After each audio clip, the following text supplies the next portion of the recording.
What a show! The answer. He had an answer for the Lakers defense that time. What a show by the little guy. For 7 straight points for Iverson. Looked like he was dead in the water.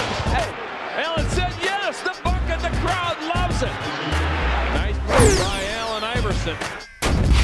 Iverson now with it for Denver. Got fouled and won.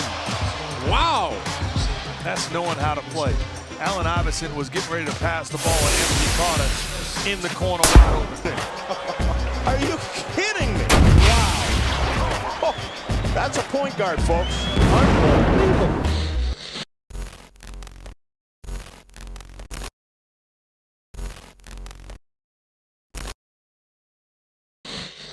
Allen Iverson is one of the greatest players of all time. He's blocked by Tyrone Hill. Iverson loves the tempo. No, Geiger again, a piece of His style of play was perfect for the era he played in.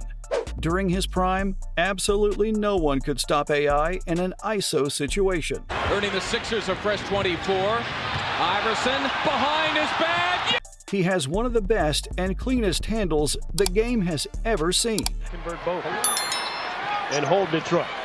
Snow outside the arc. Big time shot. Along with this, while he was undeniably a score-first player, he was a skilled passer as well. While he's best known for carrying a sorry Philadelphia 76ers team to the NBA Finals and taking on a Shaq and Kobe-led Los Angeles Lakers team as a one-man army, there's a rivalry that AI had with another player that is hardly ever talked about. 7 successive field goal makes for Detroit. Iverson.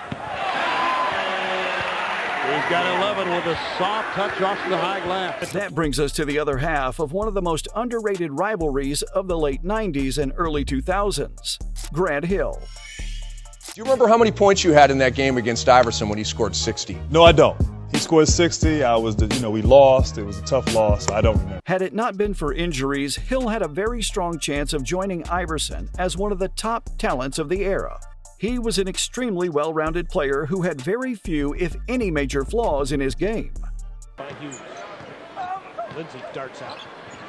Greg goes baseline. Stands for the tough shot. He's got it. Heading into the 2004-2005 season, Iverson was coming off a year in which he averaged 26.4 points, 3.7 rebounds, 6.8 assists, and 2.4 steals per game. As impressive as these stats are, this was still considered a down year for a prime AI. Despite making an all-star appearance, this was the first time in a 5-year span that he did not finish in the top 10 in MVP voting and failed to make an all-NBA team. Along with this, it was the first time he did not lead the league in steals per game. Shooting hand. He continues to hold it as he's running down the floor defensively. He steals the ball in the game. Geiger goes out, and Iverson with another steal. After being the top dog in the metric the previous 3 consecutive seasons. Once again, Iverson did not have much help around him in his 2004-2005 campaign. Iverson did what he had become accustomed to doing up to this point in his career, putting the team on his back on both sides of the ball. In the 44 games that he played before his fateful matchup against Grant Hill and the Orlando Magic, Iverson was averaging 29 points, 4.1 rebounds, 7.6 assists, and 2.2 steals per game. On the flip side, Hill was coming off a season in which he missed the entire year due to an ankle injury. This was the end of a terrible stretch that saw him play in only 47 of a potential 328 games over the 4-year span. The duo of Hill and rising young center Dwight Howard leading the team. Both were dominant forces around the basket, but Hill was able to stretch the floor a bit with a dangerous mid-range shot. Heading into their matchup against Iverson and the 76ers, Hill was averaging 18.7 points, 4.5 rebounds, 3.6 assists, and 1.3 steals per game while shooting 50.6% from the field in the 48 games he suited up for. This was enough to earn him a spot in the All-Star game, proving that he was still the same player he was prior to his injuries. Heading into the game, both teams were fairly evenly matched. The 76ers had a record of 24 and 26, while the Magic were 26 and 23. While Hill was still an elite talent in his own right, the Magic were led by center Dwight Howard, while on the other side, Iverson did not have too strong of a supporting cast. However, this was not new for him. In the first quarter, Iverson had already totaled 17 points, 3 rebounds, 2 assists, a steal, and a block. Iverson was basically the entire 76ers offense, taking 12 of the team's 22 points. He was getting anything he wanted. Despite the Magic having Howard, Iverson was able to get down the floor quick and take easy looks around the basket, like the clear reverse layup he hit with nearly 6.5 minutes left in the quarter. And basketball team back then, they were both very young, however.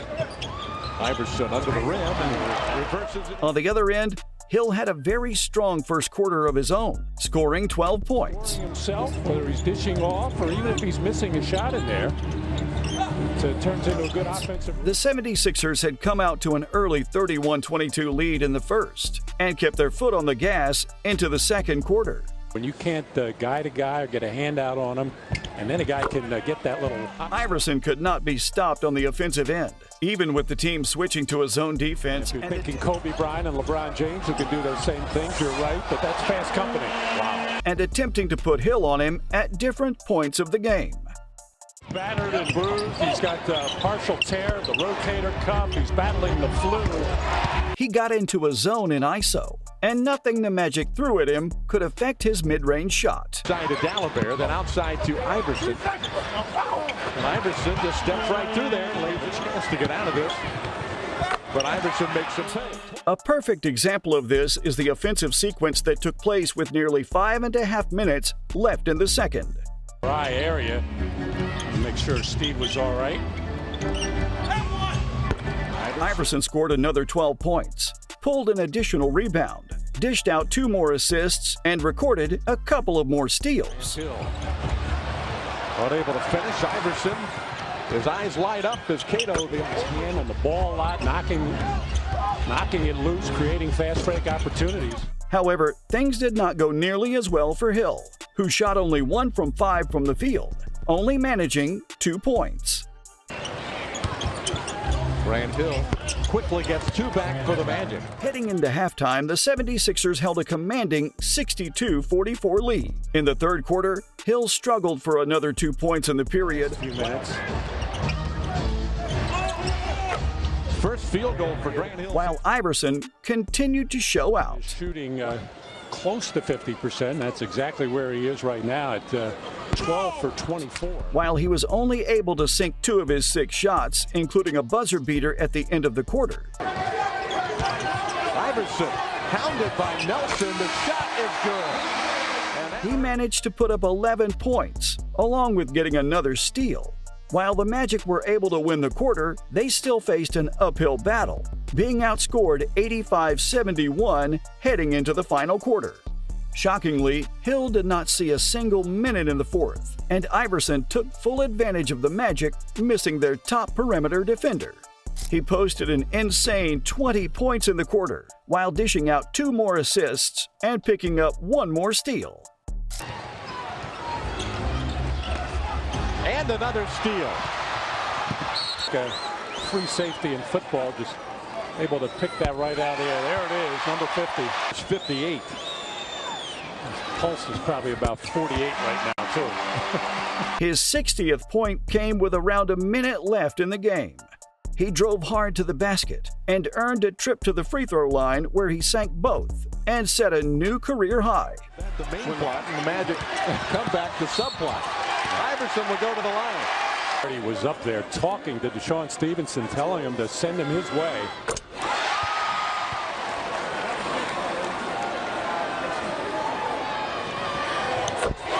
When the final whistle sounded, the 76ers held a commanding 112-99 lead. Not only did they come out with a win, Iverson arguably had the best game of his entire career. He finished the night with 60 points, 6 assists, 4 rebounds, 5 steals, and a block. A night worth remembering for Allen Iverson and the 76ers. A career-high 60 points. He was everywhere in this game on both sides of the ball. On offense, he was able to not only be unguardable for most of the entirety of the game, he was also getting his teammates involved as well.